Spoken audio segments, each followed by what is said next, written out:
Hi, my name's Lauren Taylor, and we're working on learning some skills for self-defense. Now we're going to talk about understanding violence against women and self-defense in the big picture. A lot of people think of self-defense as what you do if you're walking down a dark alley and someone jumps out, or you're walking down the street and someone jumps out from the bushes and they try and rape you. And while self-defense does deal with those situations, I think of self-defense as a much more holistic thing. It's anything you do to stop any kind of violation in your life, whether it's harassment, emotional, mental, psychic, spiritual violation of any kind. And it's not just what you do to stop it, but it's also what you do to prevent it, and it's what you do to recover from anything that you've already experienced. Now, most attacks on women and girls in particular are by people we know. And in sexual assault and rape situations, it's well over 70% are by people that we know. So we spend a lot of time emphasizing verbal interactions, how to deal with someone when all they're doing to you is talking, but they may be violating your boundaries in some way in what they're saying or how they're talking or how they're standing too close to you or whatever. So even if it's a stranger who attacks you, the chances are it starts with words. Very few attacks just start full on with a physical attack. So we want to spend a lot of time working on how to deal with a verbal situation when it's just words, because that can give you practice and also may be able to help you stop something before it becomes physical.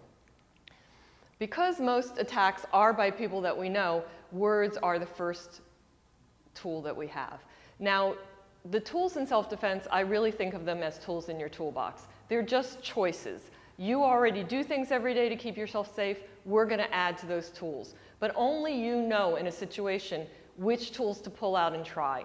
There are, however, some general strategies and statistics that can help you make a decision about what to do in different situations. If it's a property attack, they want your money, your watch, your jewelry, your knapsack, your purse, your car, your cell phone. Most of the time they have a weapon. Approximately 55% of the time they have a weapon. If your bottom line is your safety, which I hope it is, the safest thing to do is give them what they're asking for. In a personal attack, especially in a rape or a sexual assault situation, resistance works more than 70% of the time. So if you stand up to a potential sexual offender, whether it be with words or physically or by getting help, the chances are that you will be successful. That doesn't mean that you always should resist, but to realize that resistance is a choice. Also, complying, it can be a choice if you feel that's the safest way to get through the situation. An abusive relationship is different than the other two.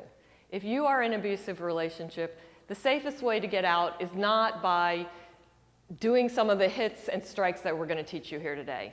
Instead, the safest way to get out in an abusive relationship is to talk to someone who helps people in abusive relationships make a safety plan so that you can be as safe as possible while you're in the relationship. Also a plan for how to leave if and when you decide to leave, and a plan for how to stay safe after you've left, which can sometimes be the most dangerous period. So the most important thing if you're in an abusive relationship is to talk to someone who does advocate for women in domestic violence situations. The final thing to remember is that no matter what you do or you don't do, whether you are passive, whether you're aggressive, whether you're assertive, which is the skill we're going to teach you here today, whether you make bad decisions, whoever you go with, whoever you're hanging out with, if someone chooses to abuse you or attack you or assault you, that is their choice. It is not your fault. The responsibility always lies with the harasser, abuser, or attacker. So that's some general guidelines for understanding violence against women in self-defense. And now we're going to talk about how to prevent harassment, abuse, and assault. To watch the other segments in this video series or for how-to videos on almost any other topic, visit monkeyseed.com.